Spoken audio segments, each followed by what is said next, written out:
Another way to add a secondary criteria to your pivot table is to add it in as a column label.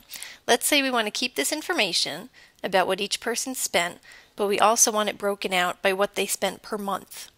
We're going to grab our date field here and drag it down into the column labels. And you'll see that it took the dates from our spreadsheet and put them in here at the top.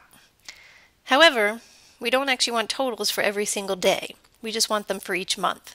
So what we can do is group these dates into months. We do that by just clicking any of the dates in this row, right click, and under Group and Outline, we're going to choose Group. We want it to include all the dates in the spreadsheet, so we can leave this as is. And here we can choose how we want it grouped. In our case, we want it grouped by months. You could also do quarters if you wanted. If your data spanned multiple years, you could also include years, because otherwise it'll put January 2010 and January 2011 together. In this case, months is fine for us, so I'll just click OK. And you'll see that it now grouped all the dates in each month together, and we just get totals for each month. We could have done the same thing for categories. I'm just going to remove this date field from here just by dragging it out. If I take the categories field and drag it to the column labels, I'll get the total for each person going across broken out by category. In this case it's kind of a lot, so I need to scroll over to see the grand total at the end.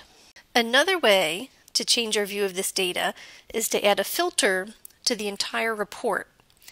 Let's say we want to keep this data of how much each person spent, but we want to limit our view to a single vendor so we can see how much each person spent just with the vendor of our choice. To do this, we're going to add a field to the report filter section here, and the field we're going to add is vendor. You could also do this with category, whichever one you wanted. Now if we scroll up a little bit, we'll see that we have this drop down menu here. That's our filter. So to add a filter, I'll click this button. This may look familiar from when we filtered the row labels before, but here I can uncheck select all and then just choose. Let's say I just want to see, what did each person spend at Amazon?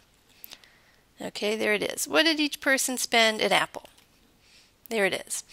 What did each person spend maybe at a few different vendors? Let's do AT&T and B&H. We'll see those all combined. To clear the filter, I can just click this button here, Clear Filter. To remove it entirely, I can just take this vendor field and drag it out of the report filter section. Then it'll be gone.